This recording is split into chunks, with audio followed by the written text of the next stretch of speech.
أعوذ بالله من الشيطان الرجيم. بسم الله الرحمن الرحيم. الحمد لله رب العالمين.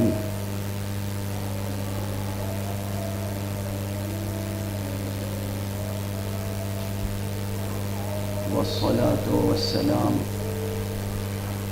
على أشرف الخلائق أجمعين، سيدنا وسيد الأولين والآخرين، حبيبنا وحبيب إله العالمين، إمام المرسلين وخاتم النبيين، أبي القاسم المصطفى محمد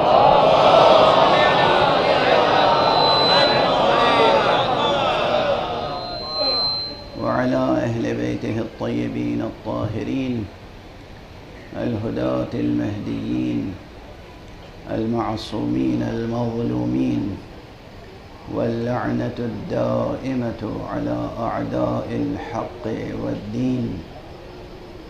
أما بعد، فقد قال الله تعالى عز اسمه في محكم كتابه ومتقن خطابه: بسم الله الرحمن الرحيم.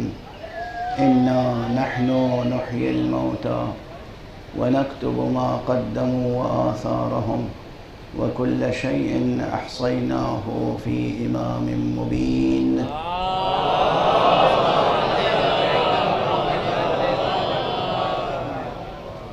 یہاں تشریف لے آئیں اسٹیج میں.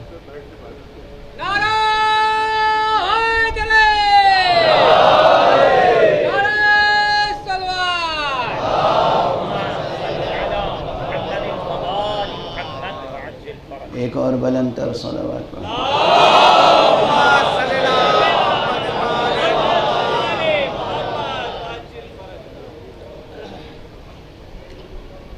سلسلہ گفتگو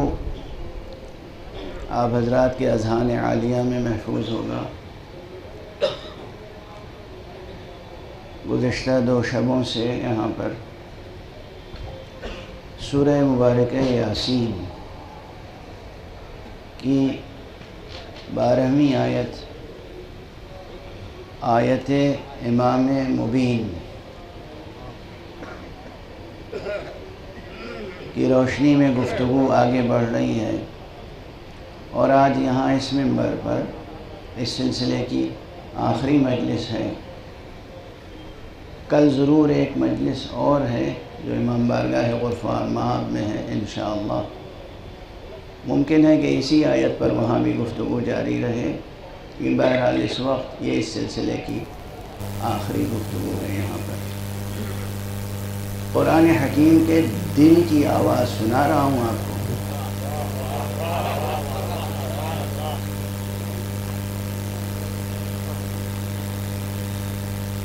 یہ آیت کریمہ میں پھر عرض کروں گا، تنہا یہ ایک آیت ایک کمپلیٹ اور کمپریہنسو انسائکلوپیڈیا ہے. خصوصیت کے ساتھ زندگی اور موت اور حیات بعد موت کے بعد کے جملہ مسائل کے لیے. مسائل علمی اعتبار سے تہ در تہ نامتناہی ہیں. اب اس کی مثال میں عرض کر دوں کہ ہم میں سے تو بہت آسانی سے اگر کوئی ذرا جسم میں تھکن محسوس کرتا ہے، بھئی یہ مائک صحیح کام کر رہا ہے، مجھے کچھ ڈسٹربنس محسوس ہو.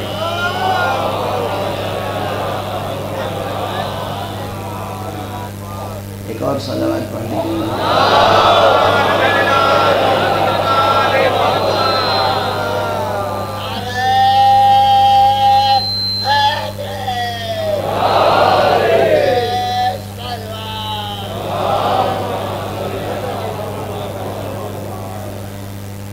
ہم میں سے اگر کوئی تھکن محسوس کرتا ہے، جسم میں کوئی درد ہے، کچھ ہلکا سا بخار ہے، یہ ہے وہ، تو ایک جملہ کہہ دیتا ہے کوئی ڈاکٹر یا کوئی گھر کا باشعور شخص، ارے میاں پیراسیٹامول ایک ٹیبلٹ لے لیجیے، بات ختم ہو گئی، اور آپ نے لے لی اور کچھ دیر کے بعد تازہ دم ہو گئے۔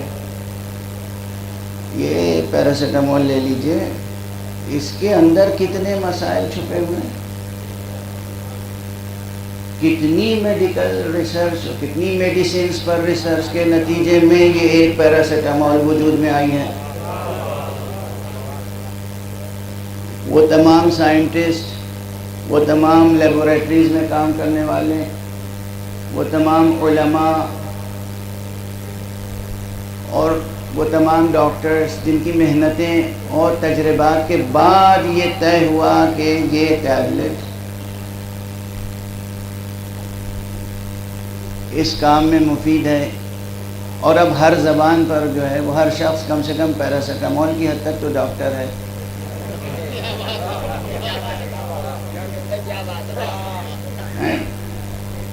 لیکن اس ایک چیز کے پیچھے کتنے مسائل ہیں۔ اسی طرح دینی مسائل ہیں، آپ توضیح المسائل کھول کے ایک سطر میں مسئلہ پڑھ لیتے ہیں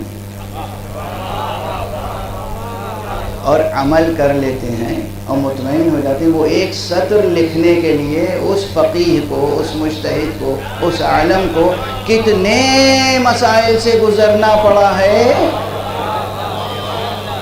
اس کا اندازہ آپ کو نہیں ہوتا ہے۔ ایک صلوات پڑھ دیجیے۔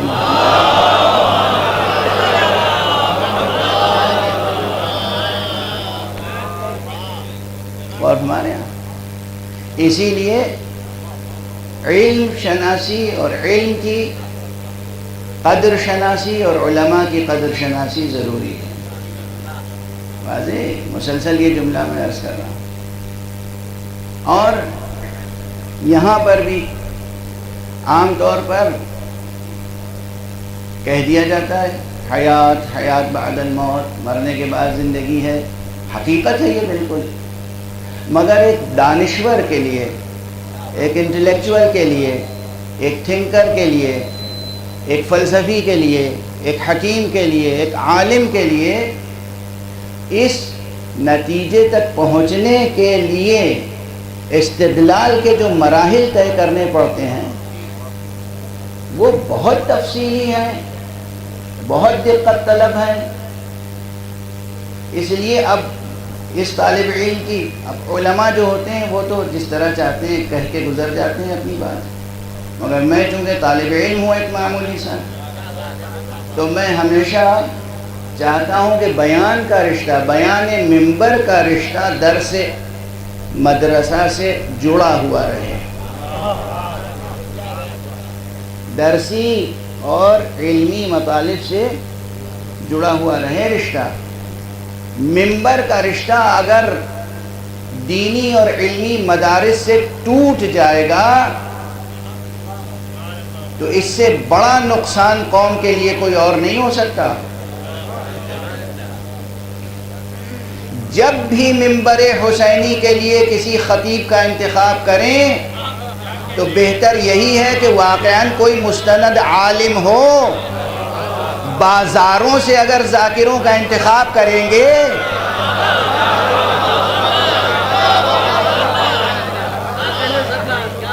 تو ہماری تہذیب اور ثقافت بھی بازاری ہو کر رہ جائے گی۔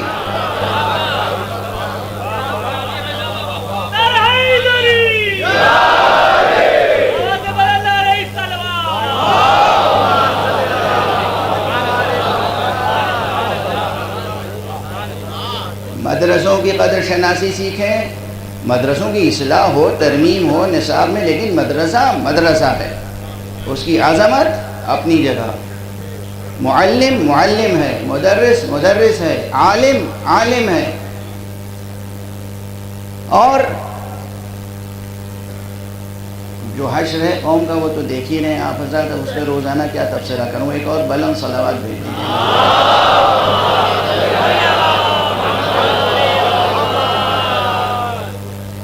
خاص طور سے اہل لکھنؤ کے لیے عرض کر رہا ہوں کہ آپ حضرات تو واقعاً شکر ادا کریں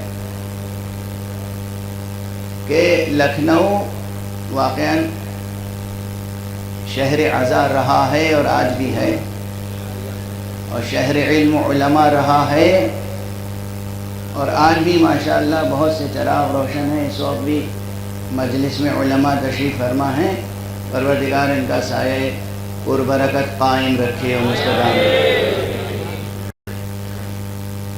تو مسائل جو آپ کے سامنے آتے ہیں، یہ جو اعتقادات کی باتیں سامنے آتی ہیں، عقیدے جو بیان کیے جاتے ہیں، یہاں پہ ٹھہر کے ایک بات عرض کر دوں۔ عقیدے کا لفظ بہت عام ہے، اور اس لیے اس کے استعمال کرنے میں بالعموم کوئی حرج بھی نہیں ہے، لیکن یہ فقیر اکثر احتیاط کرتا ہے اور کہتا ہے کہ اسلام نے، قرآن نے، خطیب قرآن حضرت ختمی مرتبہ صلی اللہ علیہ وآلہ وسلم نے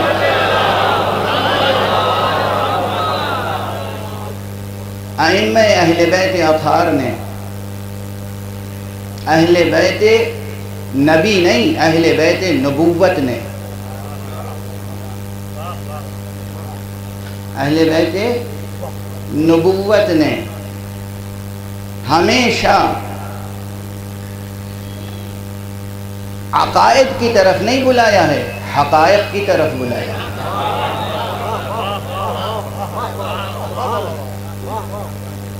اسلام نے، قرآن نے حقائق کی طرف بلایا ہے، عقائد کی طرف نہیں۔ دونوں الفاظ میں جو فرق ہے وہ ذرا سا واضح کر کے آگے بڑھ جائیں۔ یاد رکھیے گا، آپ کی ذہانتوں پہ بھروسہ کر کے عرض کر رہا ہوں، خاص طور سے جوان، یہ جو جن کی آنکھوں میں نئے زمانے کی روشنی ہے، بلکہ یہ کہوں کہ جن کی آنکھوں میں میں مستقبل کی روشنی دیکھ رہا ہوں۔ پہلی مجلس جو اس مرتبہ میں نے لکھنؤ میں پڑھی ہے، وہ اس کا کوئی جملہ یاد ہے یا نہیں؟ عام طور پر سائنس اور فلسفہ جو کانسیپٹ آف ٹائم دیتا ہے، وہ گزر جانے والے ٹائم کا تصور دیتا ہے۔ یہ اسلام ہے جو آنے والے وقت کا تصور ہے۔ یہ بھولیے گا نہیں جملہ۔ گزر جانے والے وقت کا تصور کچھ اور ہے، اور آنے والے وقت کا تصور کچھ اور ہے۔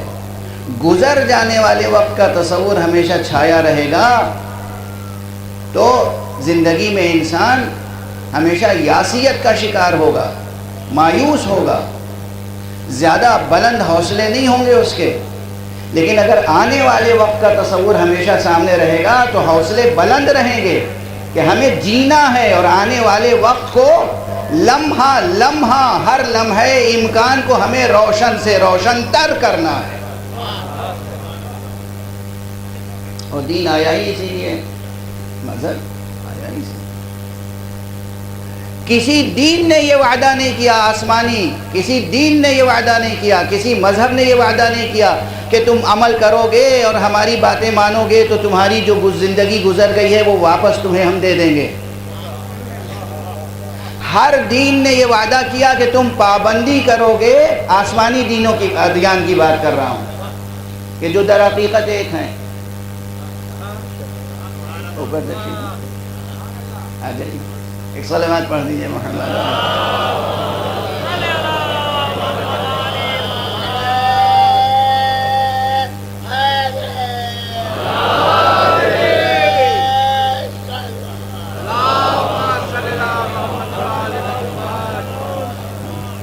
پھر یہ جملہ آپ کے سامنے دہرا دوں کہ آپ کی اس صلوات سے فرشتے تو مجسم رحمت ہوتے ہیں، وہ راضی ہو جائیں گے بہت جلدی، مگر میں راضی نہیں ہوں۔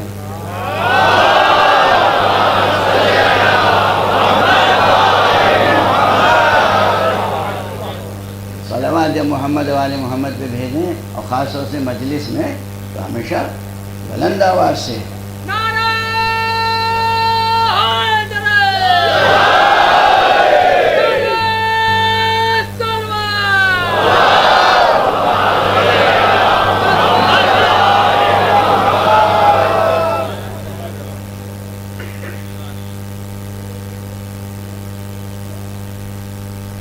اسلام نے، قرآن نے آنے والے وقت کا جو تصور دیا ہے وہ اس لیے تاکہ آپ حوصلہ مند رہیں، اور ساتھ میں حقائق کی طرف بلایا ہے، عقائد کی طرف نہیں۔ تو یہ جو ذہانتوں سے لبریز، ذہانتوں سے چھلکتی ہوئی جوانوں کی آنکھیں نظر آ رہی ہیں، ان کے لیے میں یہ ایک نازک سا فرق عرض کر رہا ہوں کہ عقیدے اور حقیقت میں کیا فرق ہے، حقائق اور عقائد میں کیا فرق ہے۔ عقیدہ یہ ممکن ہے کہ علم پر مبنی ہو، بہت اچھی بات ہے، لیکن یہ بھی ممکن ہے کہ عقیدہ محض جہل پہ مبنی ہو، اور یہ بھی ممکن ہے کہ عقیدہ مغالطے پہ مبنی ہو، اور ہمارے یہاں لیکن حقیقت حقیقت ہوتی ہے۔ یہ ممکن نہیں ہے کہ حقیقت کی پشت پر کچھ اور ہو۔ حق اور حقیقت اپنے قدموں پہ کھڑے ہوتے ہیں۔ یہ عقیدے کے لیے ضروری نہیں ہے کہ وہ اپنے قدموں پہ قائم ہو۔ اگر کسی عقیدے کے پیچھے جہل ہے تو اس عقیدے کی کیا حقیقت ہے؟ اگر کسی عقیدے کے پیچھے جہالت ہے، نری جہالت، تو اس عقیدے کی کیا حقیقت ہے؟ اسی لیے جب مجھ سے کہا جاتا ہے کہ جناب دنیا میں جتنے انسان ہیں سب کے عقیدوں کا احترام کیجئے، تو میں ہاتھ جوڑ کے کہتا ہوں میں دنیا میں جتنے انسان ہیں تمام انسانوں کا احترام کرتا ہوں۔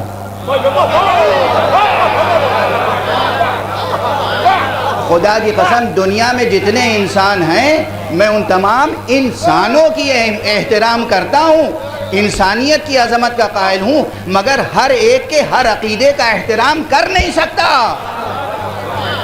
اس لیے کہ اگر کوئی کسی جاہلانہ عقیدے پر قائم ہے تو میرے اوپر واجب ہے کہ بتاؤں بھائی یہ عقیدہ تمہارے لائق نہیں ہے۔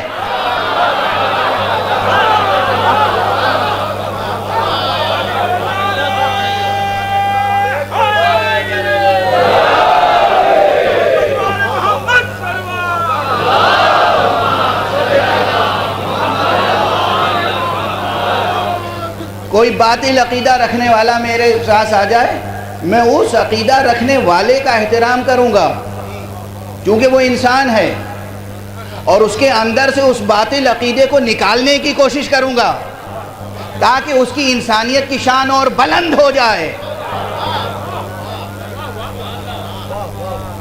اسلام نے حقائق کی طرف بلایا ہے، علمی حقائق، وجدانی حقائق، روحانی حقائق، یعنی اسلام نے کھری کھری سچائیوں کی طرف بلایا ہے، اسلام نے روشنیوں کی طرف بلایا ہے، تاریکیوں یا دھندلکوں کی طرف نہیں بلایا ہے۔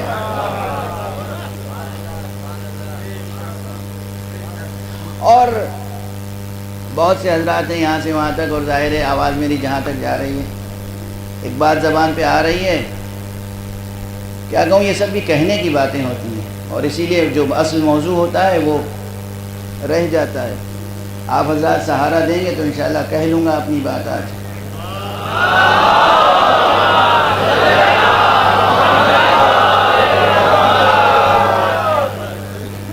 جوانوں، بزرگوں، ارباب حل و عقد تشریف فرمائیں، ایک معروضہ عرض کر رہا ہوں۔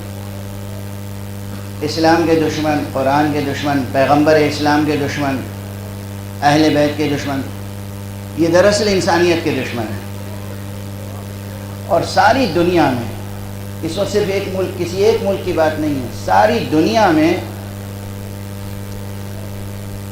حشرات الارض کی طرح،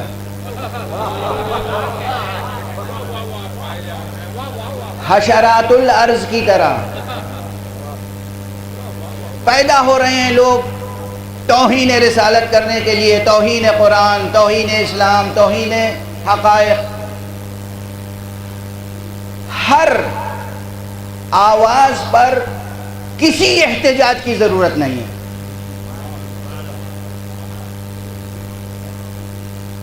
کسی احتجاج کی ضرورت نہیں ہے۔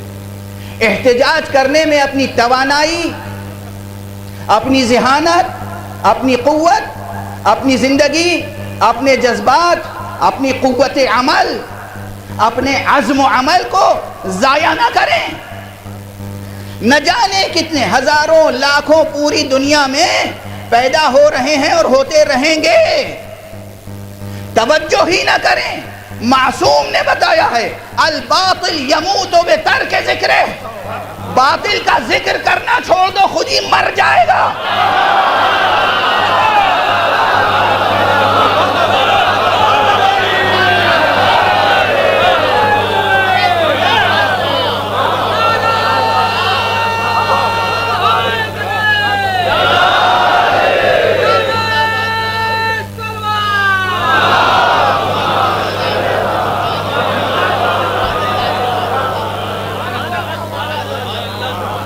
سنو جوانو، عزیزو، بزرگو، سنو، دست ادب جوڑ کے اکثر سنیں حضرات. میں نے تو آج بعض اپنے دوستوں اور جوانوں سے کہا کہ لفظ احتجاج کو ایسے مواقع پر، ورنہ اس کے جس کے موقع ہیں وہ ٹھیک، ایسے مواقع پر لفظ احتجاج کو اپنی ڈکشنری سے کھرچ کے نکال دیجئے، مٹا دیجئے، مٹا دیجئے. آپ یہاں احتجاج کریں گے کسی دشمن رسول کے خلاف، دوسرے ملک میں کسی اور کو کھڑا کر دیا جائے گا، تیسرے ملک میں کسی تیسرے کو کھڑا کر دیا جائے گا، چوتھے ملک میں کسی چوتھے کو کھڑا کر دیا جائے گا. مسلسل سازشی یہی ہے. آپ ان کی طرف نظر اٹھا کے دیکھیں ہی نہیں، آپ صرف عظمت اسلام، عظمت قرآن، عظمت پیغمبر اسلام کا پرچم بلند کر کے اسلام کی اچھائیوں کو بیان کرتے رہیں، پیغمبر کی سیرت کو بیان کرتے رہیں، پیغمبر کی عظمت کو بیان کرتے رہیں، خود بھی بیان کرتے رہیں. اور دنیا میں جو واقعاً انصاف پسند غیر مسلم دانشوروں نے اور علماء نے پیغمبر اسلام کی ستائش کی ہے، تعریف کی ہے، اس کو بیان کرتے رہیں، منکرین کا خود ہی جواب ہو جائے گا. خود ہی جواب ہو جائے گا. اب میں آپ کو صرف ایک ریفرنس دے کے آگے بڑھوں. خطرہ یہ ہے کہ میری طبیعت ساتھ نہیں دے رہی ہے اور کہیں تمہیدی اور وقتی مسائل ہی میں بات رک نہ جائے. اصل مطالب جو آیت کے ضمن میں ہیں وہ عرض کرنا چاہ رہا ہوں. بہرحال ایک بلند صلوات پڑھ دیں محمد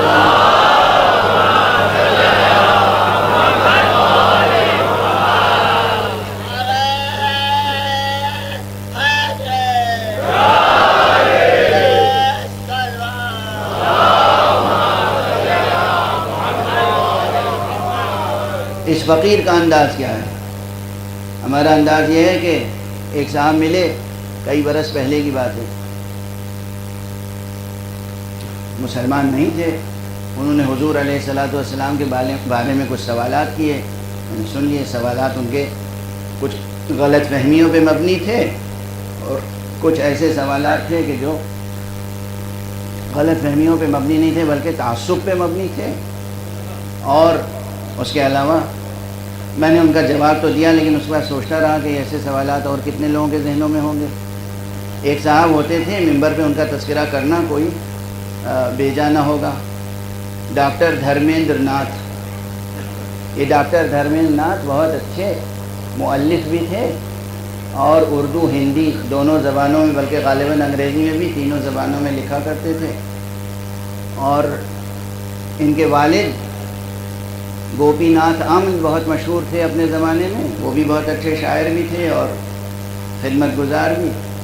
اور ان کے پورے خاندان میں کچھ ایسی تہذیب چلی آ رہی تھی کہ یہ سرکار رسالت مآب صلی اللہ علیہ وسلم اور اہل بیت اطہار کے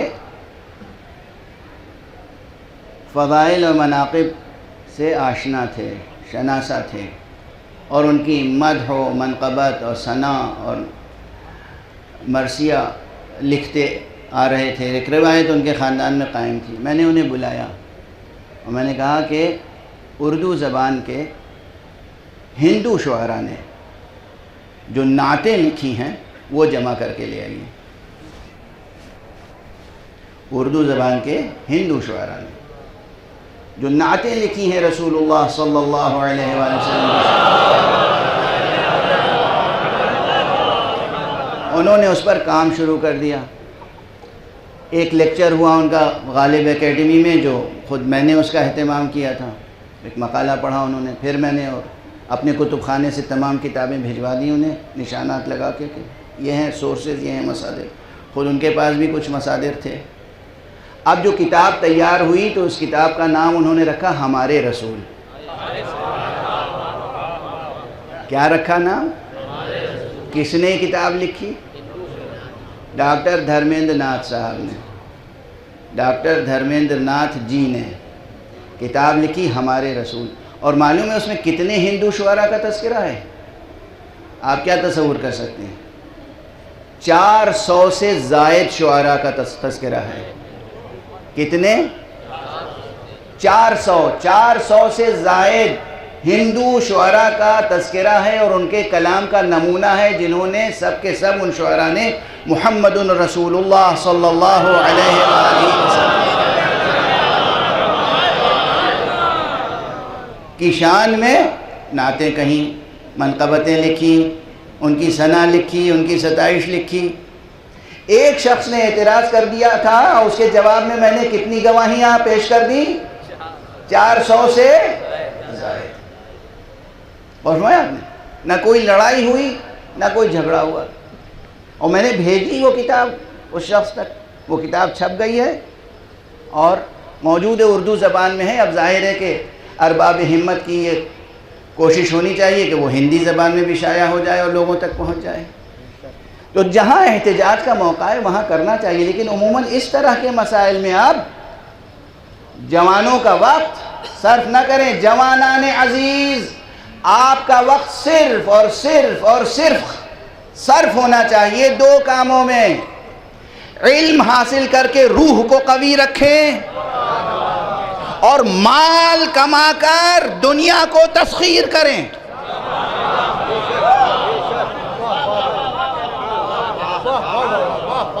خوب کماؤ. کس نے کہا ہے نہیں کماؤ؟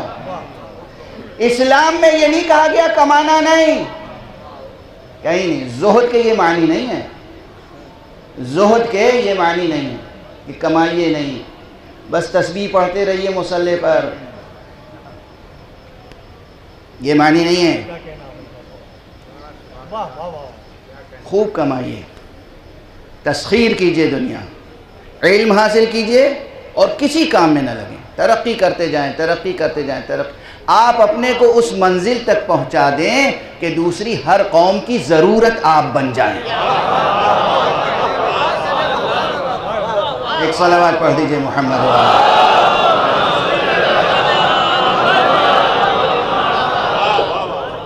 ایک اور صلوات پڑھ دیجئے.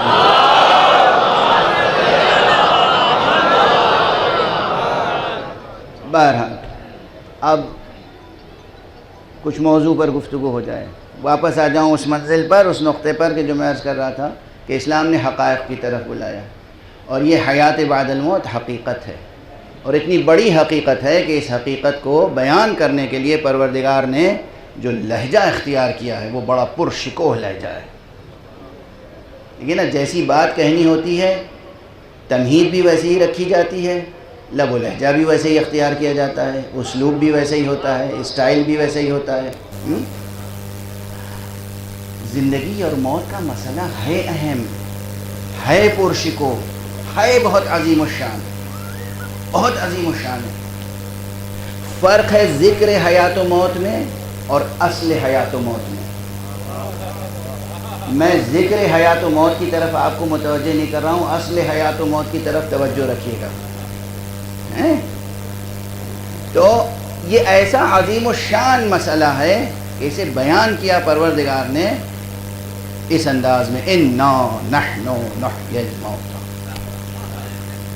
ہم ہیں ہم جو مردوں کو زندہ کرتے ہیں.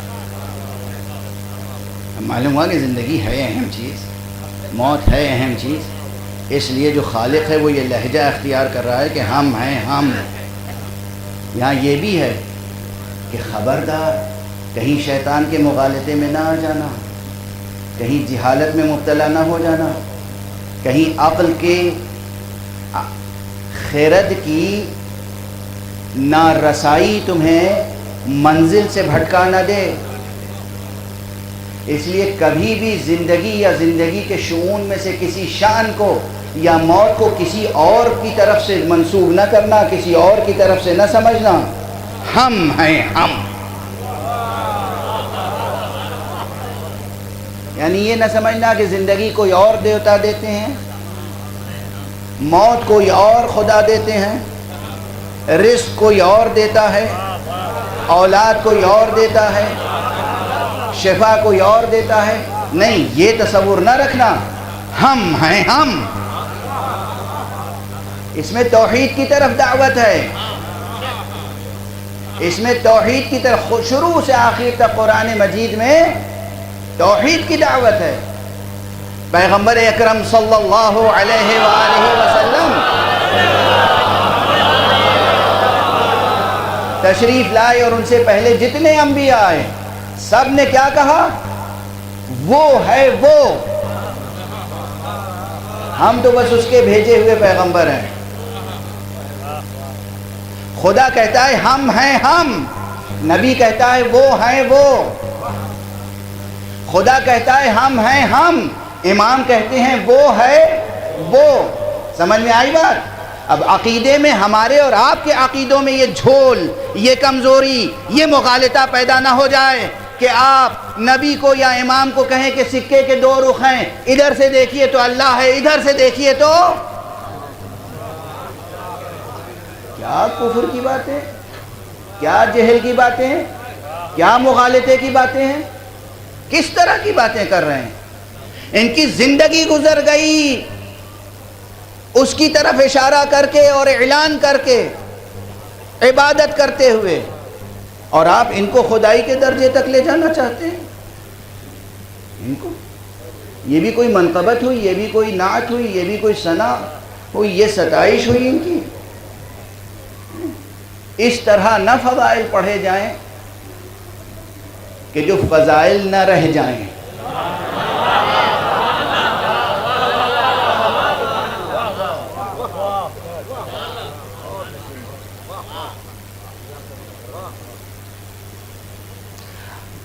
میں عمومی سطح ذہنی کو سامنے رکھ کے ایک مثال کے طور پہ جملہ کہہ رہا ہوں. امیر المومنین، امام المتقین،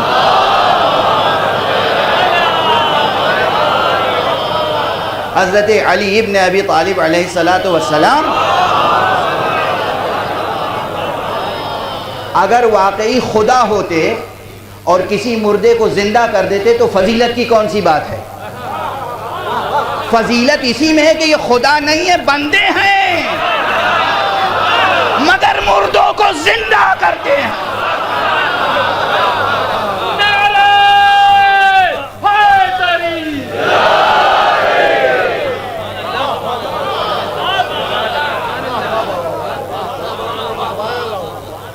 روشن ہے بات؟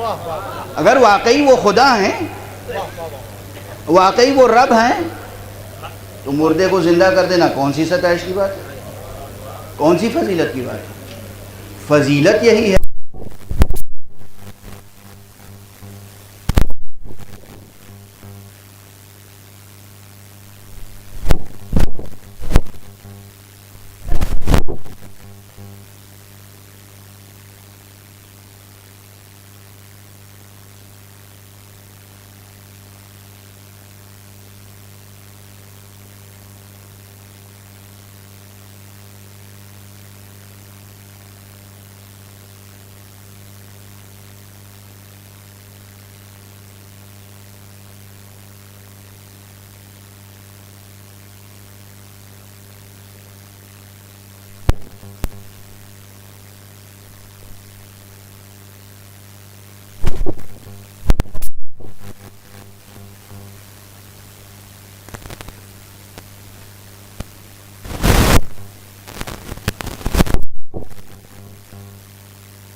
اپنوں میں سے کلمہ گو حضرات، میں تو سب کو اپنا کہتا ہوں، میرے دل میں بہت گنجائش ہے.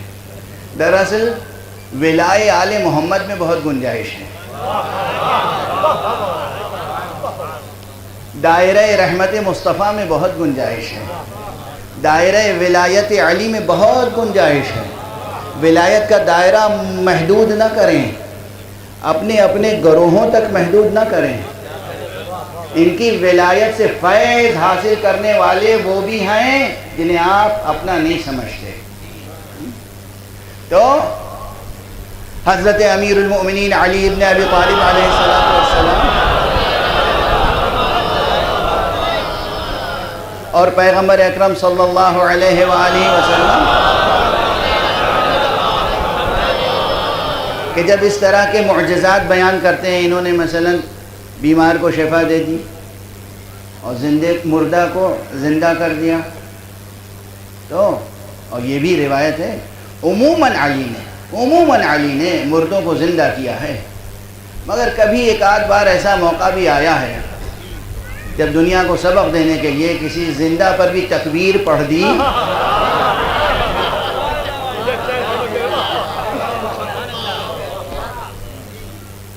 یقین کیجئے تھا کیا، میں یہ سمجھتا ہوں، اب یہاں کہہ رہا ہوں، میں یہ سمجھتا ہوں کہ ایک کمزور ایمان کا یا بالکل بے ایمان انسان آ گیا تھا سامنے، لٹا کے لے آئے تھے لوگ. لانے والے بھی کوئی مضبوط ایمان کے تھوڑی رہے ہوں گے، جو کل ایمان کی آزمائش کے لیے آئے ہوں گے، جس کو رسول کہہ چکے ہوں یہ کل ایمان ہے، یہ امیر المؤمنین ہے. یہ امیر المؤمنین کا لقب بعد پیغمبر کی تاریخ سیاسی کا کوائن کیا ہوا فقرہ نہیں ہے.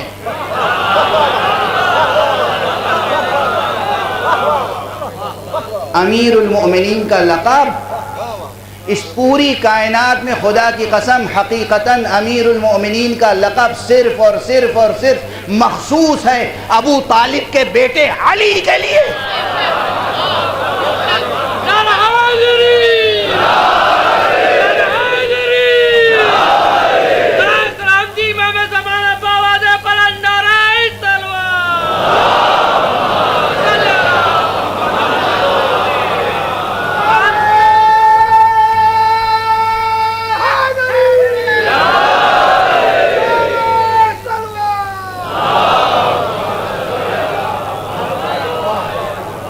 اسی لیے علماء تشریف فرمائیں، یہاں سے وہاں تک دیکھ لیجئے، کرسی پہ بھی تشریف فرمائیں، اسٹیج پہ بھی تشریف فرمائیں. ان سے پوچھئے گا کیا ہم امام حسین کو امیر المومنین کہتے ہیں؟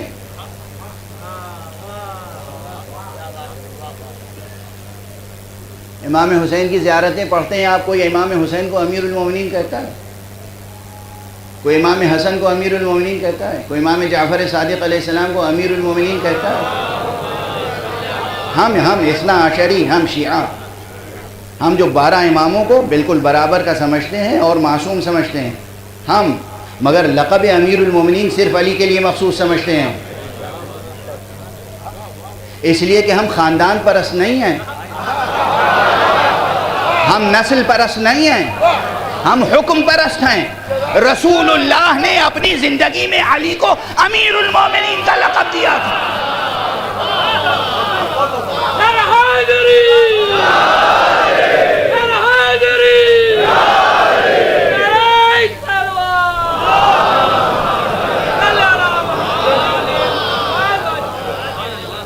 رسول اللہ نے اپنی زندگی میں، اپنی موجودگی میں، اپنی زبان مبارک سے علی کو امیر المؤمنین کا لقب عطا فرمایا تھا. اس لیے ہم علی کے علاوہ قیامت تک کسی دوسرے کو امیر المؤمنین نہیں کہہ سکتے. یاد رکھیے، امیر المؤمنین الہی عہدہ ہے جو منحصر ہے ذات علی میں، یہ کوئی سیاسی عہدہ نہیں ہے.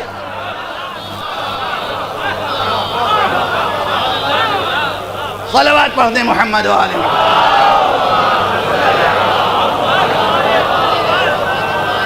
معلومات جس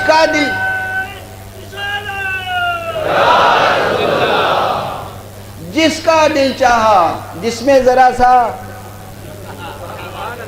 ظاہری طور سے مادی قوت و طاقت پیدا ہو گئی، اور وہ خود مسلمانوں کو، مومنوں کو روندتا ہوا، کچلتا ہوا، قتل کرتا ہوا اور کرسی اقتدار تک پہنچ گیا، تو کل تک جو مومنوں کا قاتل تھا بعد میں امیر المومنین ہو گیا۔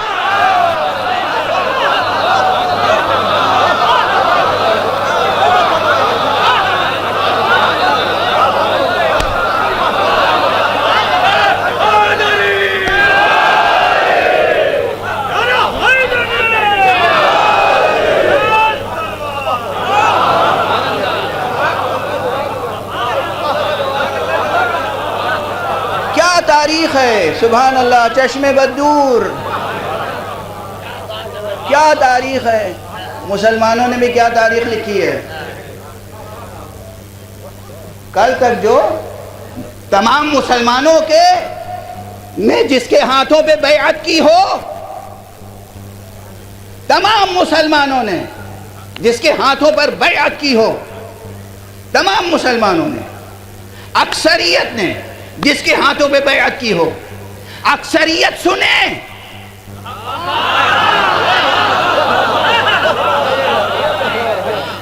اکثریت سنیں کہ اکثریت نے جس کے ہاتھوں پہ بیعت کی ہو، اس کے مقابلے پہ ایک اقلیت لے کر کوئی آئے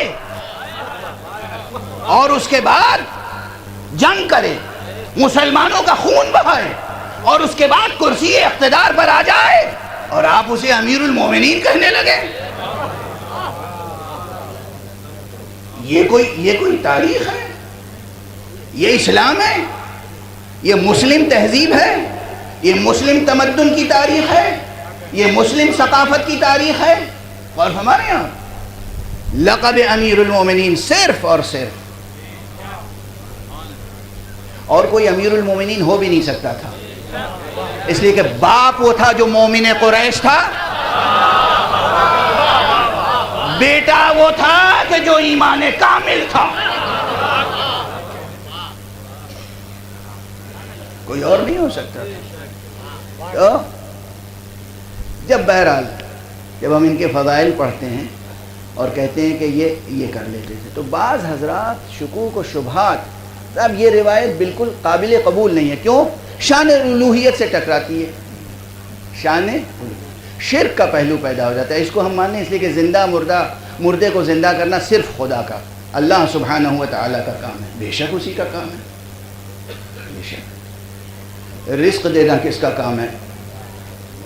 صرف اللہ وحدہ لا شریک کا۔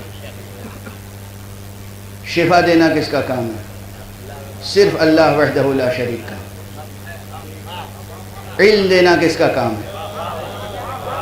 صرف اللہ وحدہ لا شریک کا۔ خدا کی قسم، آپ سمجھتے ہیں علم کوئی اور دے سکتا ہے تو مشرک ہے۔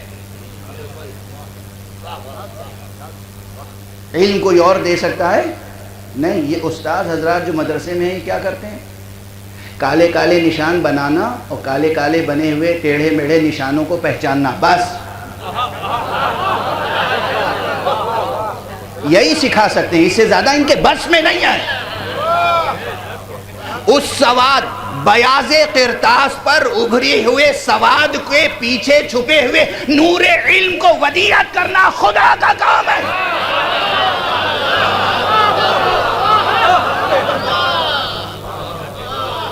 علم خدا دیتا ہے، اور اعلان کیا ہے سرکار رسالت مآب محمد مصطفیٰ صلی اللہ علیہ وآلہ وسلم، کیا کہا ہے؟ العلم نور، العلم نور یقذفہ اللہ فی قلب من یشاء۔ علم ایک نور ہے، اللہ جس کے دل میں چاہتا ہے ڈال دیتا ہے۔ اس کا تجربہ حوزہ علمیہ کے لوگوں سے کو بہت زیادہ ہے۔ حوزے میں گئے، ایک ساتھ درس شروع کیا، سرکار آیت اللہ شہید باقر الصدر معلوم ہوا 19 برس کے سن میں مجتہد ہو گئے۔ انہی کے ساتھ جس دوسرے بچے کی بسم اللہ ہوئی تھی 80 برس کے سن تک پڑھتا رہا مگر مجتہد نہیں ہو سکا۔ کیا ہوا؟ وہی کتابیں یہ پڑھ رہے ہیں، وہی کتابیں یہ پڑھ رہے ہیں، انہی استادوں کے ہاں یہ جا رہے ہیں، انہی استادوں کے ہاں یہ جا رہے ہیں۔ جتنے درس انہوں نے اٹینڈ کیے اتنے درس انہوں نے اٹینڈ کیے، یہ 19 سال کے سن میں مجتہد ہو گئے، وہ 80 سال کے سن تک مجتہد نہیں ہو سکے۔ اس کے معنی یہ ہے کہ استاد صرف نشان جو بنے ہوئے ہیں نا کاغذ پر، اس کو پہچاننا سکھا دیتا ہے۔ علم ودیعت کرنا خدا کا کام ہے، وہ جس کے دل میں صفائی دیکھتا ہے وہاں علم ودیعت کر دیتا ہے۔ اب اگر کوئی بوڑھا مجتہد نہ ہو سکے تو کسی جوان سے حسد نہ کرے۔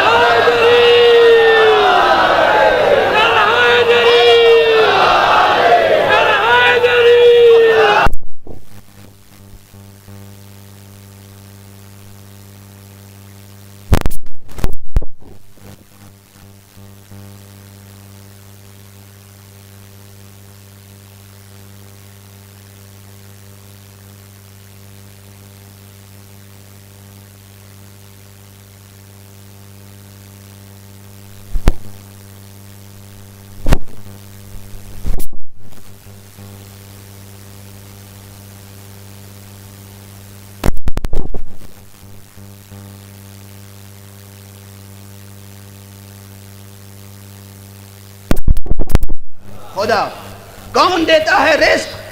خدا کون دیتا ہے بزرگی؟ خدا کون دیتا ہے زندگی؟ خدا کون دیتا ہے ہدایت؟ خدا۔ قرآن مجید میں کتنے مقامات پر ہے کہ ہدایت دینا ہمارا کام ہے،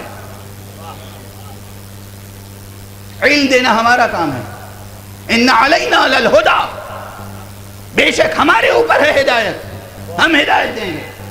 کتنے مقامات پر ہے، لیکن خدا خود اعلان کرتا ہے کہ ہدایت دینا میرے ذمہ ہے۔ ہدایت دیتا کس کے ذریعے سے ہے؟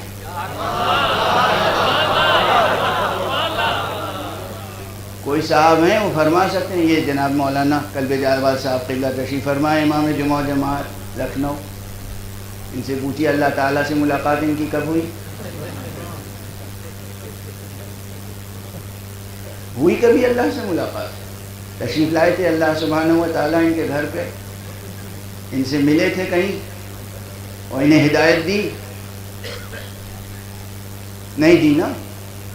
کس سے ملی ہدایت؟ پورے عالم بشری کو ہدایت دینا اللہ نے تاکید کے ساتھ، اسلوب تاکید کے ساتھ کہا ہے کہ ہدایت دینا میرا کام ہے۔ مگر جب ہدایت دینے کی عملی منزل آئی اس خاکنائے دہر میں تو ہدایت دینے کے لیے محمد مصطفیٰ کو بھیج دیا۔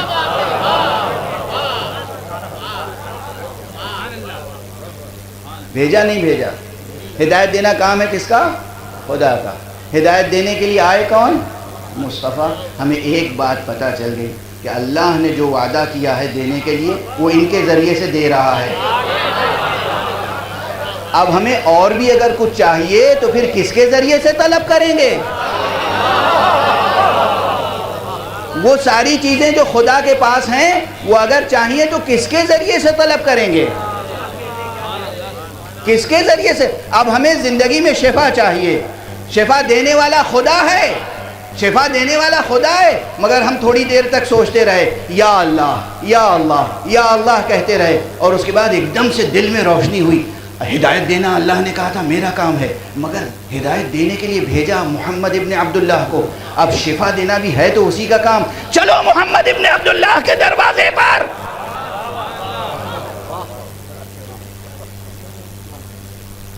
رزق میں کشائش ہے، خدا رزق دینے والا ہے، مگر دعا کے لیے وسیلہ کسے بنائے؟ بس نازک سی جو بحث ہے نا وہ یہی ہے۔ میں یہ کئی مرتبہ متعدد بار یہ جملہ یہ مطلب منبروں سے عرض کر چکا ہوں، اہل توحید یہ سمجھیں باب توحید میں سب سے مشکل مرحلہ خدا شناسی نہیں ہے، وسیلہ شناسی ہے۔ خدا شناسی مسئلہ نہیں ہے، خدا تک پہنچنے کا صحیح وسیلہ پہچاننا، یہ ہے سب سے بڑا مسئلہ باب توحید میں۔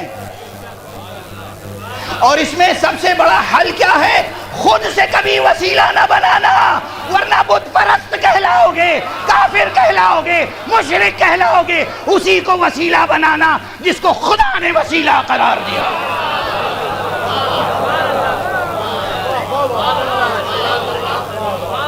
ورنہ معلوم ہوا کہ خدا نے اعلان کر دیا ہے کتاب مجید میں کہ ہدایت دینا ہمارا کام ہے۔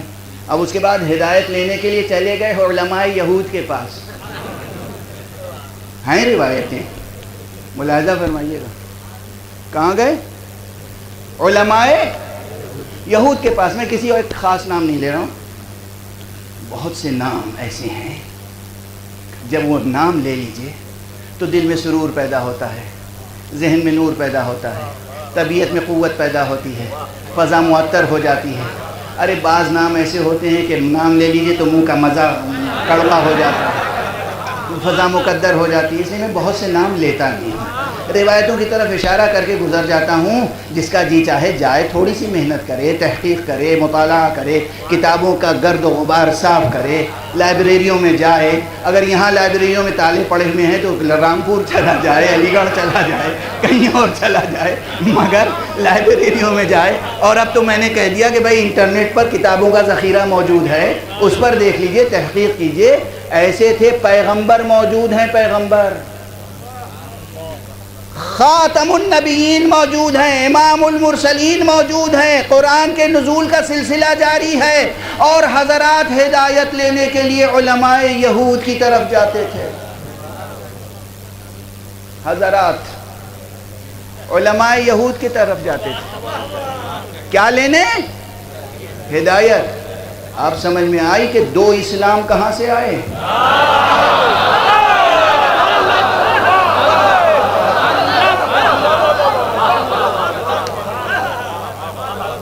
خدا کی قسم، قرآن کی قسم، اور خود مسلمانوں کی لکھی ہوئی تاریخ گواہ ہے اس کی قسم کہ جناب والا اس وقت دنیا میں دو اسلام وجود رکھتے ہیں، دو طرح کے مسلمان وجود رکھتے ہیں۔ ایک اسلام وہ ہے جو الہی اسلام ہے، ایک مسلمان وہ ہے جو الہی مسلمان ہے، ایک اسلام وہ ہے جو سیاسی اسلام ہے، ایک مسلمان وہ ہے جو سیاسی مسلمان ہے۔ اور پہلے بھی عرض کر چکا ہوں، پھر صرف یاد دہانی کرا رہا ہوں، فرق یہ ہے کہ جو سیاسی مسلمان ہوتا ہے وہ اقتدار کے لیے اسلام کو قربان کرتا ہے، الہی مسلمان ہوتا ہے وہ اسلام کے لیے اپنی جان کو قربان کرتا ہے۔ صلوات پڑھنے محمد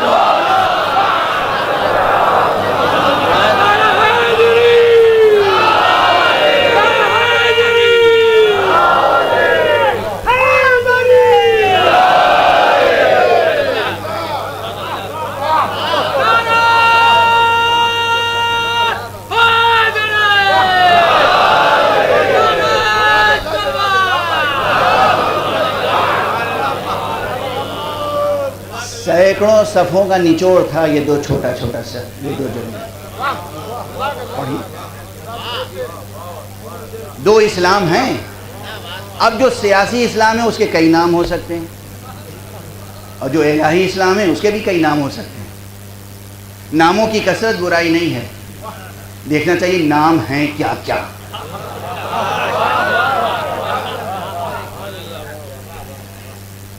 ناموں کی کثرت برائی نہیں،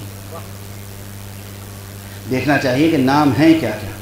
ایک ہے سیاسی اسلام کہہ لیجئے، اموی اسلام کہہ لیجئے، عباسی اسلام کہہ لیجئے، قرشی اسلام کہہ لیجئے، کچھ کہہ لیجئے، اور بہت سی ترکیبیں سامنے کی ہیں، لیکن چونکہ سامنے کی ہیں اس لیے نظر انداز کر رہا ہوں۔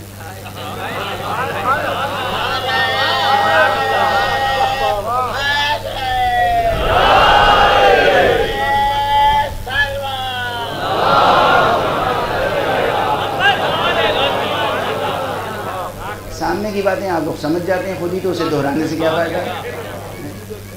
اور جو الہی اسلام ہے اسے الہی اسلام کہہ لیجئے، محمدی اسلام کہہ لیجئے، قرآنی اسلام کہہ لیجئے، علوی اسلام کہہ لیجئے، حسنی اسلام کہہ لیجئے، حسینی اسلام کہہ لیجئے، سب کے معنی ایک ہیں۔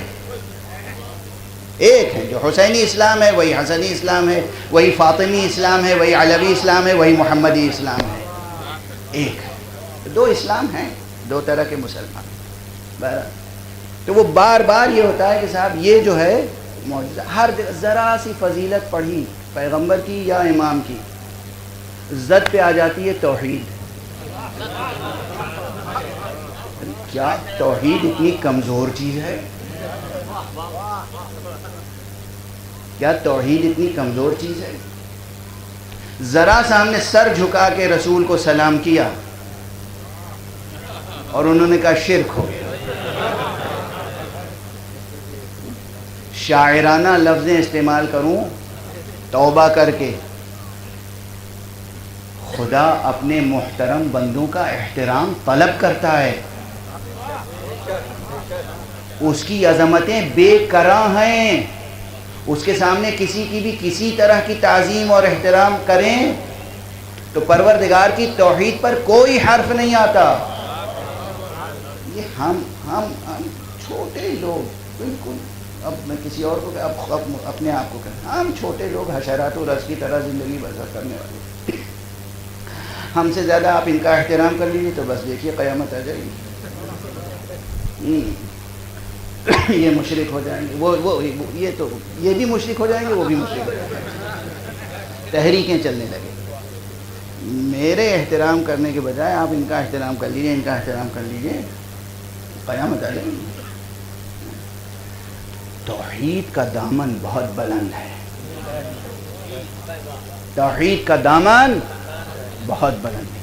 ہاں شرک نہ کریں، کفر نہ کریں، بدعتوں میں آلودہ نہ ہوں، توحید کی فہم پیدا کریں، وسیلوں کو پہچانیں، حقائق کو وہیں سے حاصل کریں.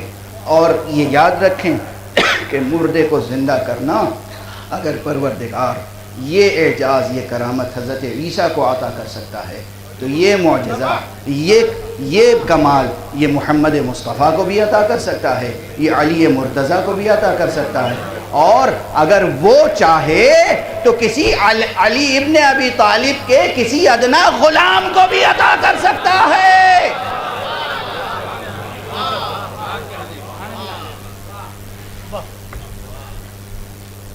بحث در بحث مسائل اتنے ہیں کہ جی چاہتا ہے پڑھتے چلے جاؤ. ابھی تو حق ادا نہیں ہوا، ابھی تو فضیلت بیان ہی نہیں ہوئی، مگر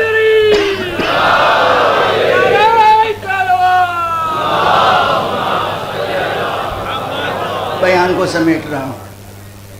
اِنَّا نَحْنُ نُحْيِي الْمَوْتَى، بے شک زندگی وہ دیتا ہے، موت بھی وہی دیتا ہے. زندگی بھی وہی دیتا ہے، موت بھی وہی دیتا ہے.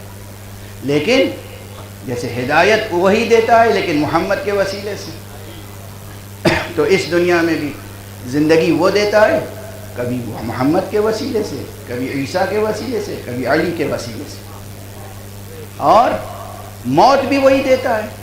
ذرا بہت آسان کر دوں اسے، بہت آسان. بظاہر جملہ جو ہے بظاہر بہت ہلکا اور معلوم ہوگا کہ مزاحیہ جملہ ہے، مگر سمجھنے کے لیے کبھی دنیا میں کسی کو سنا ہے کہتے ہوئے کہ فلاں مر گیا اور اسے اللہ نے مارا ہے؟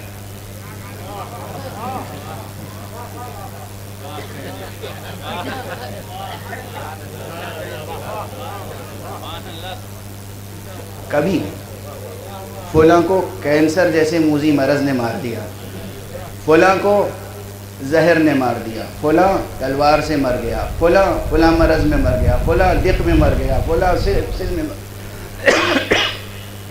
کوئی نہ کوئی اور چیز سامنے آتی ہے. کوئی یہ نہیں کہتا کہ اللہ نے مار دیا. موت دینے والا خدا ہے. اگر خدا نہ چاہے، اگر خدا نہ چاہے تو آپ کسی کو لاکھ زہر دیتے رہیے، وہ نہیں مرے گا. آپ کسی پہ لاکھ شمشیر زنی کریں، وہ زندہ بچ جائے گا. آپ کسی پہ گولی چلا دیں، وہ زندہ بچ جائے گا اگر خدا بچانا چاہتا ہے. اگر خدا نے اذن فعلی دے دیا ہے اور اس کی عمر مدت مکمل ہو گئی ہے تو کوئی اور چیز بھی سبب بن سکتی ہے اور موت خدا دے سکتا ہے. صلوات پڑھتے ہیں.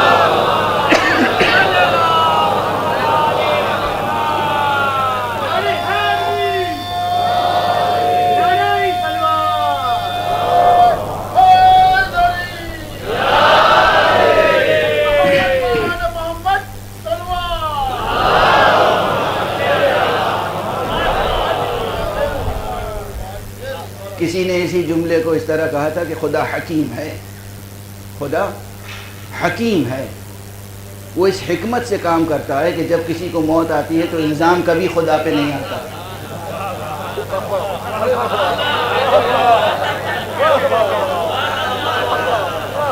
کبھی کسی کو مجالے کہہ دے خدا نے مار دیا، زبان پہ یہ کہتا ہے کینسر سے مر گئے، سل سے مر گئے، فلاں بیماری سے مر گئے. موت کی اگر یہ مثال بہت چھوٹی نیچے سطح پہ اتر کے میں نے مثال دی، پروردگار نے اس عالم کو عالم اسباب قرار دیا ہے. ہر چیز جو وہ دیتا ہے اس کے لیے عطا کرنے کے اسباب ہیں، اور زندگی عطا کرنے کے، دونوں جہان کی زندگی عطا کرنے کے اسباب اس نے جمع کر دی ہیں محمد اور آل محمد. ان سے وابستہ رہو گے تو اس دنیا کی بھی زندگی حاصل رہے گی، اس دنیا کی زندگی بھی حاصل رہے گی. آواز بالکل اب ساتھ نہیں دے رہی ہے، لیکن ایک مثال عرض کرتے ہوئے آگے بڑھ جاؤں، چونکہ مطالب علمی ہے، لیکن بہرحال آپ حضرات کا ذوق اور بھی کچھ سننے کا عادی رہا ہے، تو میں موضوع سے جڑی ہوئی بات کہہ رہا ہوں. دونوں جہان کی زندگی عطا کرنے کا وسیلہ اس نے کسے بنایا ہے؟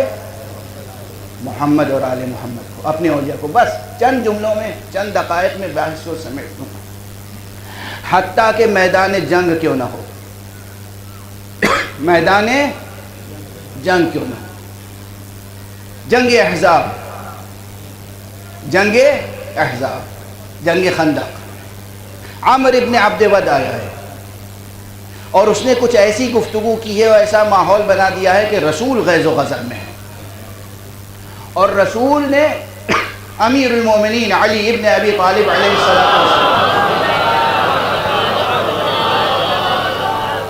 میدان میں بھیجا، اور جس اہتمام اور جس شان سے بھیجا ہے وہ تاریخ میں محفوظ ہے، تاریخ میں محفوظ ہے، خدا کی قسم. عام طور پر درگاہوں میں، خانقاہوں میں کیا ہوتا ہے، ان کے سر پر فلاں صاحب نے چونکہ پگڑی باندھی ہے، صافہ باندھا ہے، امامہ باندھا ہے، اس لیے یہ ان کے خلیفہ اور جانشین ہیں. ان کو چونکہ فلاں صاحب نے اپنا خرقہ عطا کیا ہے، اپنا کرتا عطا کیا ہے، اپنی ردا عطا کی ہے، اس لیے یہ ان کے جانشین ہیں. قطع نظر ان صاف اور صریح اور قطعی نصوص کے، دلائل کے، صلوات پڑھیں.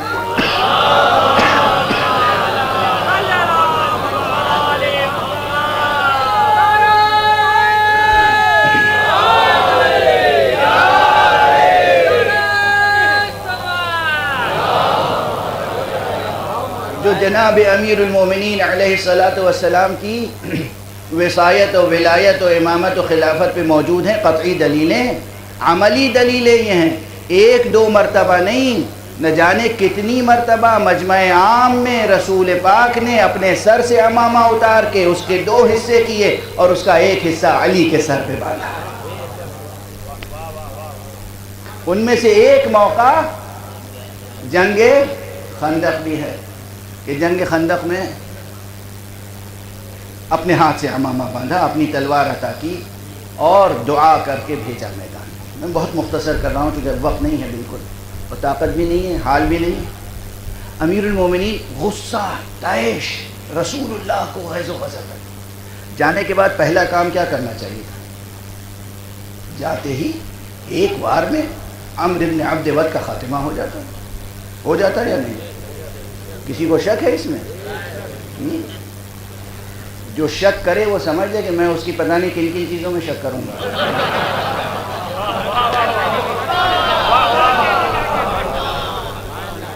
شک کا مسئلہ ہے ہرگز، کسی کو شک ہے ایک وار میں. اور یہ تو وار و شمشیر یہ تو بہانہ ہے. علی ایک بار غیظ و غضب کی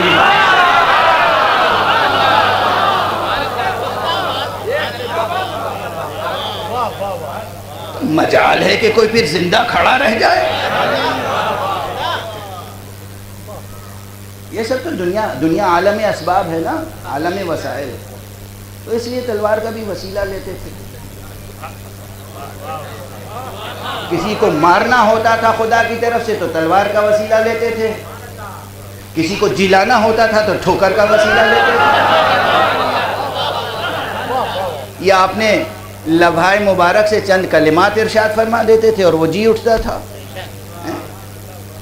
لیکن اب ظاہری اسباب ہیں، گئے ہیں میدان میں، وہ آیا ہے، اس کے ہاتھ میں تلوار ہے، جھوم رہا ہے، نشے میں مست ہے، اپنے باطل نشے میں،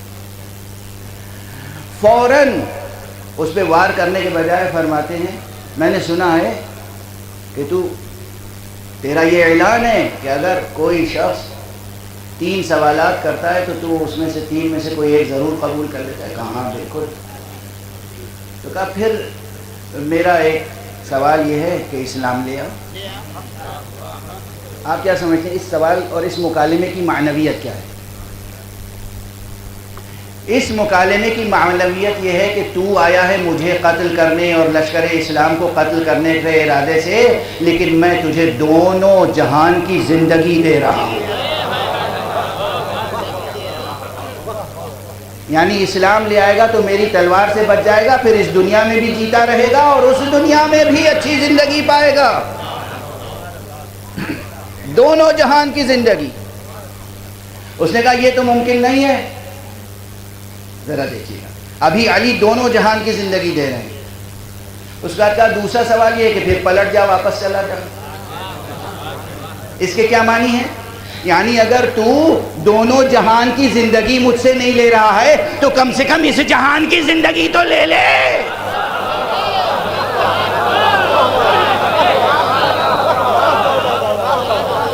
پلٹ جا، واپس جا، زندہ رہے۔ اور فرمایا دونوں زندگی دینے والا خدا ہے، مگر دونوں جہان کی زندگی دیتا ہے ان کے وسیلے سے۔ پہلے کہا اسلام لے آ، یعنی دونوں جہان کی زندگی لے لے مجھ سے، پھر کہا واپس چلا جا، نہیں گیا۔ پھر تیسری مرتبہ کیا ہوا؟ اب تو حجت تمام ہو گئی تھی، لیکن یہ علی تھے۔ علی کا سب سے مشہور لقب کیا ہے؟ باب مدینۃ العلم۔ جوانان عزیز، علم کی طرف توجہ ہمیشہ رہے، علم حاصل کرتے رہیں، علم حاصل کرتے رہیں اور علم بانٹتے رہیں۔ علم حاصل کریں اور علم بانٹیں، علم حاصل کر کے چھپائیں بھی نہیں، ذخیرہ نہ کریں، تعلیم دیں۔ اگر علم رکھنے کے باوجود تعلیم نہیں دیں گے اور جان بوجھ کے چاہیں گے کہ قوم جاہل رہے تاکہ ہمیشہ میرا ہاتھ چومتی رہے، تو قوم کو اللہ بخش دے گا، آپ کو نہیں بخشے گا۔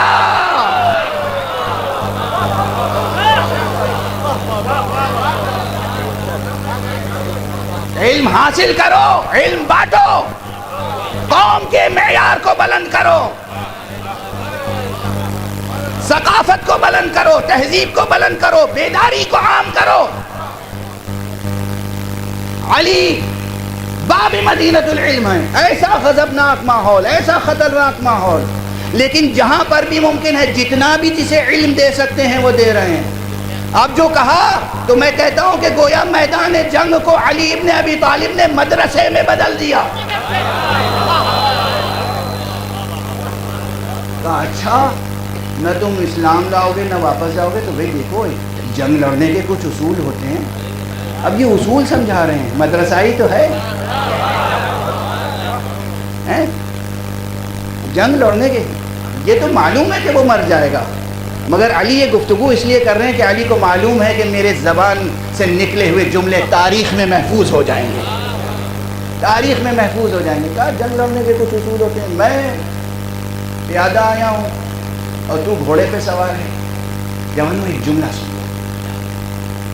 مورخین نے لکھا ہے کہ اکثر جنگوں میں علی پیدل جاتے تھے، اکثر جنگوں میں علی قدموں پہ جاتے تھے، گھوڑے پہ سوار ہو کے نہیں جاتے تھے۔ کسی نے پوچھا یا علی آپ میدان جنگ میں قدموں پہ کیوں جاتے ہیں، گھوڑا کیوں نہیں استعمال کرتے؟ کہا گھوڑے کی ضرورت انہیں ہوتی ہے جو فرار کرنا چاہتے ہیں۔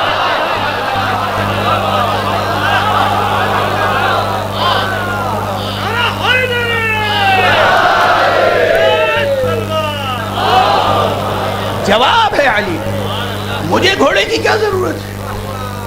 عموماً جنگوں میں علی کہیں میں پیادہ ہوں، تو گھوڑے پہ سوار ہے، برابر سے جنگ ہوتی ہے نا۔ اب سبق، وہ کافر اتنا سعادت مند ضرور تھا کہ اس نے یہ بات مان لی، گھوڑے سے اتر آیا، اپنے گھوڑے کو طے کیا، اور اب مقابل میں اب بھی امیر المومنین ایک ضرب میں اسے ختم کر سکتے تھے، موقع دیا کہ کئی ضربتوں کی رد و بدل ہو۔ میں کہہ رہا ہوں یہ بھی لطف علی تھا، میدان جنگ میں قہر کا اظہار نہیں کر رہے، لطف کا پہلو یہ، جتنی طاقت تو آزمانا چاہتا ہے آزما لے، جتنا ہنر دکھانا چاہتا ہے دکھا لے، پھر دیکھ علی کے خدا کے شیر کا ہنر کیا ہوتا۔ جب اس نے تمام، اور کہاں مادی اسباب و علل سے لے کے روحانیات و عرفانیات تک، ایک جنگ خندق میں کتنے درس ہے خدا کے، ایک جنگ خندق میں کتنے سبق ہیں۔ اس کے بعد کیا فرمایا، کیا ہوا، سب معلوم ہے کہ وہ ظاہر ہے آپ نے ایک بار ایسا کیا کہ وہ زمین پر ایڑیاں رگڑنے لگا، اور اس کے بعد جب آپ سر قلم کرنے کے لیے گئے تو اس نے گستاخی کی اور آپ پلٹ آئے۔ اب یہاں دوسرا درس شروع ہو گیا۔ پہلے حرب و ضرب کا درس دے رہے تھے، آداب جنگ کا درس دے رہے تھے، اب علی اسی میدان میں معرفت نفس اور علو نفس اور سیر و سلوک کا درس دینے لگے۔ میں نے کوئی مبالغہ کیا تھا جو کہا تھا کہ علی نے میدان جنگ کو مدرسہ بنا دیا، مدرسہ ہی نہیں خانقاہ بنا دیا۔ ابھی لڑنے کے آداب اور اصول سکھا رہے تھے کہ لڑنے کے بھی کچھ آداب ہوتے ہیں۔ جب اس نے گستاخی کی تو علی وہاں پر دور ہو گئے، اور ایک شان کے ساتھ آہستہ قدموں سے کبھی ادھر آتے ہیں، کبھی ادھر جاتے ہیں، کبھی ادھر آتے ہیں، کبھی ادھر جاتے ہیں۔ تاریخ علی کے قدموں کی حرکت کو محفوظ کر رہی ہے، اس لیے کہ یہی وہ نقش قدم ہیں جو سیر و سلوک کی راہوں کو روشن کریں گے۔ یہی وہ نقش قدم ہیں جو سیر و سلوک کی راہوں کو روشن کریں گے کہ کس طرح عمل خالص ہونا چاہیے، کس طرح نیت خالص ہونی چاہیے، کس طرح شمشیر چلاؤ میدان جنگ میں تو بے کینہ جہاد کرو، کینہ رکھ کے نہیں، ذات کو شامل کر کے نہیں۔ جب انسان اتنا اللہ والا ہو جاتا ہے تو اللہ اسی کے ذریعے سے اپنے اوصاف کو ظاہر کرتا ہے۔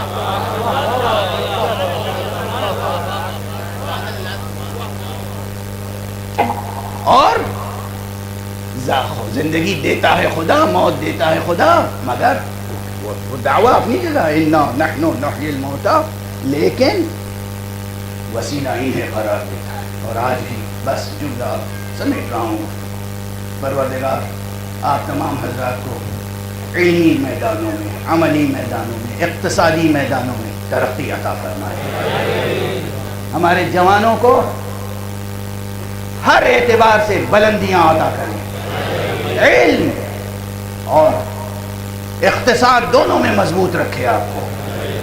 جو 4 جوان ہم سے بچھڑ گئے، پروردگار ان کے درجات بلند فرمائے، ان کے جتنے بھی پسماندگان ہیں چھوٹے بڑے، پروردگار ان سب کی زندگی کو روشن رکھے، ان کا مستقبل روشن بنائے۔ جن انجمنوں نے، جن لوگوں نے ان کنبوں کی مدد کی ہے کسی بھی طرح سے، پروردگار انہیں جزائے خیر عطا فرمائے۔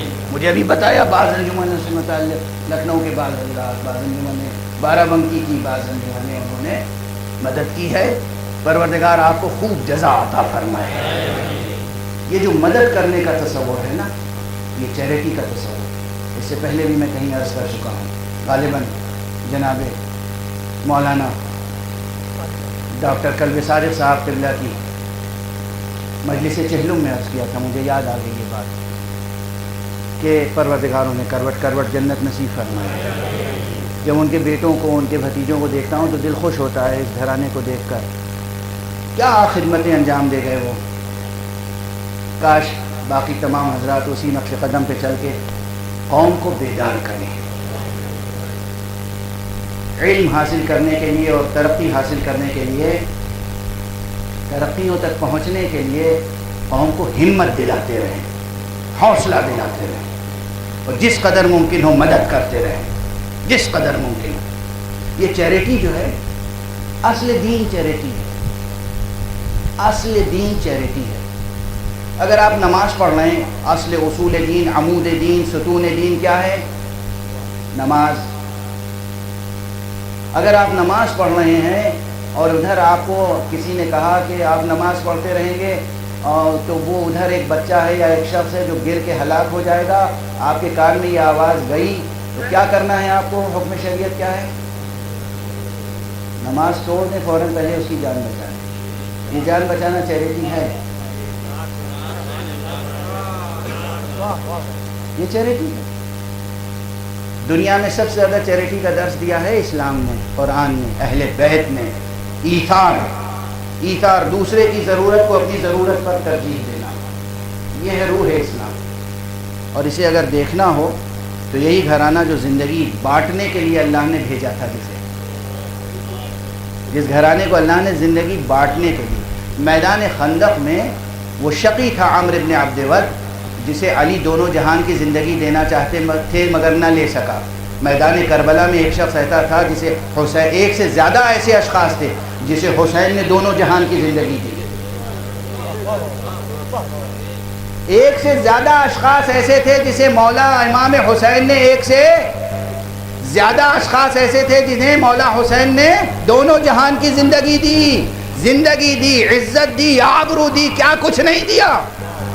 پہلا نام اس میں کا حر ہے، اور دوسرا نام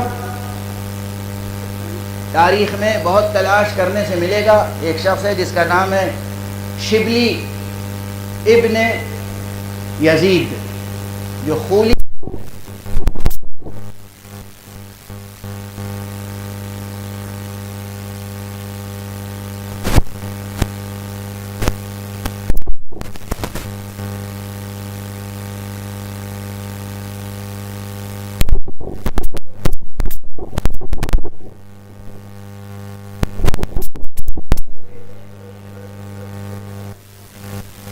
اور عجیب منظر تھا،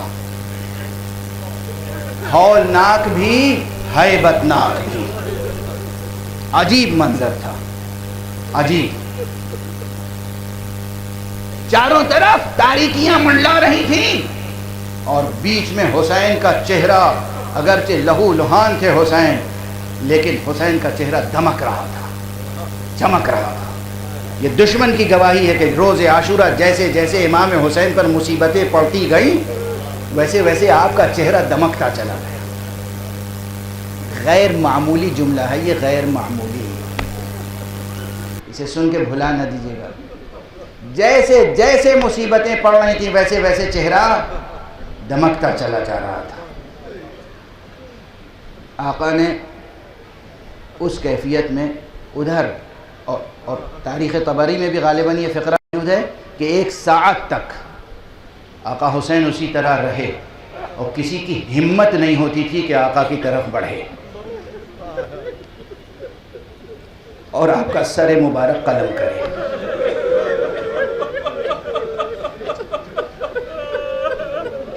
کسی کی ہمت نہیں ہوتی۔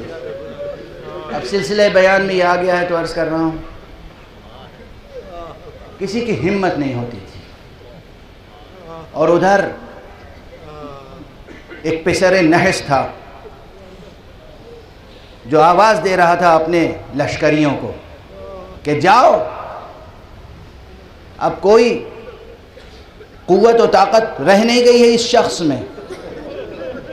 جس طرح ذکر کرتے تھے نا، جو گستاخانہ انداز تھا، اس شخص میں، ارے اس آدمی میں اب کچھ جان رہ نہیں گئی ہے، جاؤ سر قلم کر کے لاؤ اور قصہ تمام کرو۔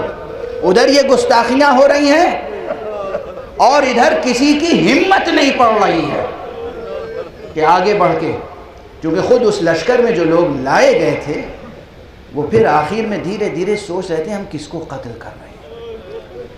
تو کوئی یہ نہیں چاہتا تھا کہ فرزند رسول، سبط رسول، فرزند فاطمہ کے قتل کی براہ راست ذمہ داری اس کے گردن پہ آئے یا اس کے قبیلے پر آئے۔ اس لیے کسی کی ہمت نہیں ہوتی تھی. بالآخر مجبور ہو کر ایک شخص سے کہا جاؤ تم جا کر اس شبلی ابن یزید سے کہا جاؤ جا کے سر قلم کر کے لاؤ. یہ شخص آگے بڑھا خنجر لیے ہوئے امام کے قریب آیا تو امام نے اس کو نظریں اٹھا کے دیکھا. وہاں جو علی نے کہا تھا نا کہ میدان سے واپس چلا جا، وہ الگ ماحول تھا. یہاں جو حسین کہہ رہے ہیں یہ الگ ماحول ہے. دیکھو حسین عام اصطلاح میں حسین خود مر رہے ہیں اور زندگی بانٹ رہے ہیں. پہچانو حسین کو، سمجھو کہ ہم کس کا ماتم کرتے ہیں، کسے یاد کرتے ہیں. ناز ہے ہمیں حسین پر، حسین پر نہیں، ہمارے جیسے لاکھوں کروڑوں، اور خود ہمیں اگر لاکھوں کروڑوں زندگیاں ملیں تو نام حسین پر قربان ہو جائے. حسین حسین دیکھنے وہ شخص آ رہا ہے، فرماتے ہیں کہ تو میرا قاتل نہیں ہے،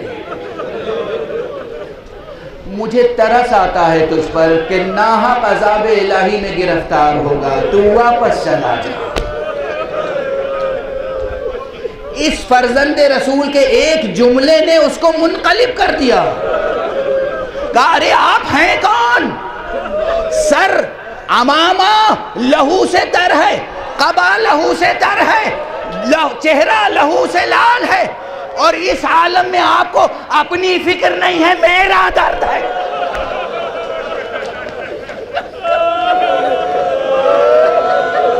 اس عالم میں آپ کو میرا درد ہے کہ کہیں میں عذاب الہی میں گرفتار نہ ہو جاؤں. آپ ہیں کون؟ فرمایا میں کون ہوں؟ میں حسین ابن علی، میں حسین ابن فاطمہ، میں حسین ابن رسول ہوں.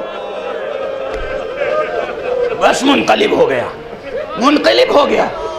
خدا کی قسم میں غافل تھا، میں نادان تھا، میں جاہل تھا، میں بے معرفت تھا. مجھے تو کچھ اور کہہ کے لایا گیا تھا، مجھے کچھ اور کہہ کے بھیجا گیا ہے. اب میں آپ کو قتل نہیں کروں گا. واپس گیا. واپس جانے کے بعد اس نے عمر ابن سعد نحس پر تلوار کھینچی اور کہا تو نے مجھے کس کو قتل کرنے کے لیے بھیجا تھا؟ رسول اللہ کے نواسے کو، امیر المومنین علی کے بیٹے کو تو نے اسے قتل کرنے کے لیے بھیجا تھا جسے رسول اللہ نے کہا سیدہ شباب اہل الجنہ. اب میں اسے قتل نہیں کروں گا، اب تو میں تجھ سے لڑوں گا.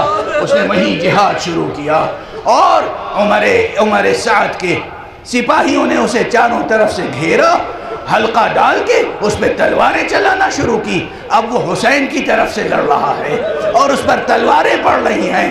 اور ایک مرتبہ پھر اس نے زمین پر گر کے کہا السلام علیکہ یا ابن رسول اللہ.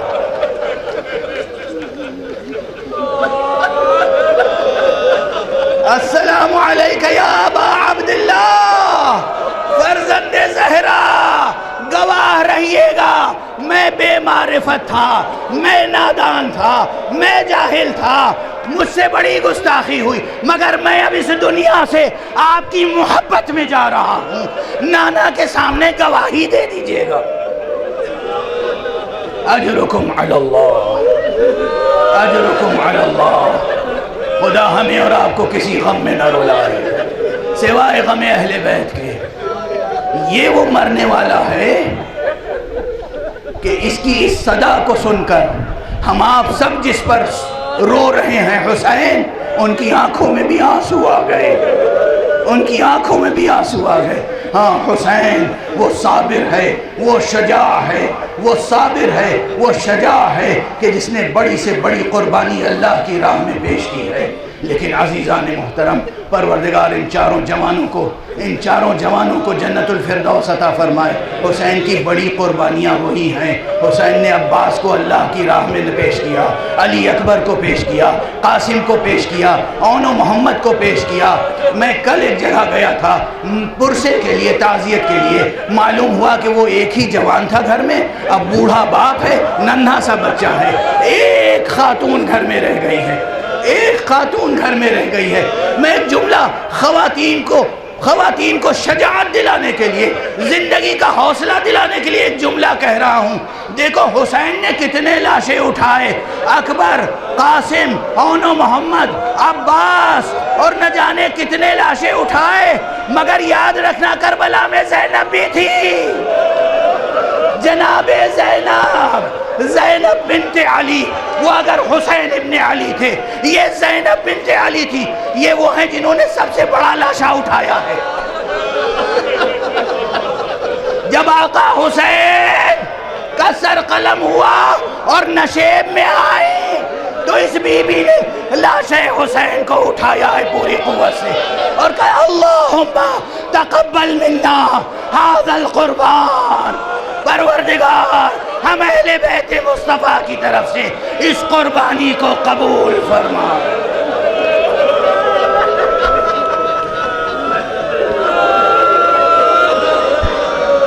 انا للہ وانا الیہ راجعون رضا بقضائہ وتسلیما لامرہ۔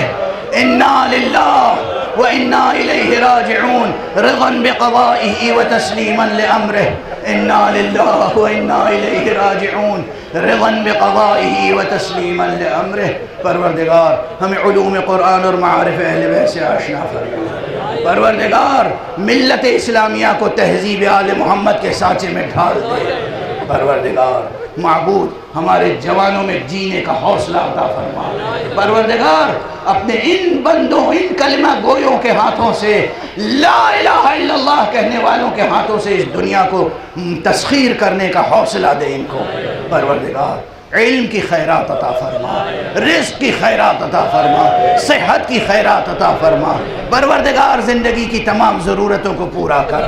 پروردگار اس فرش عزا پر اور جہاں تک ذکر مولا حسین سننے والوں کا سلسلہ ہے، جس کے دل میں جو حاجت ہے پروردگار پورا کر دے۔ جو بیمار ہیں، جنہوں نے درخواست کی ہے صحت کے لیے، پروردگار انہیں بھی صحت عطا فرما، شفا عطا فرما۔ پروردگار اپنے ولی اصل کو اذن ظہور عطا فرما اور ان کے ہاتھوں سے اپنی رحمت و رافت و عدالت کا پرچم لہرا دے۔ ایک مرتبہ پھر سورہ حمد اور 3 مرتبہ سورہ اخلاص کی تلاوت فرما کے مرحومین کی روح کو ایصال فرما۔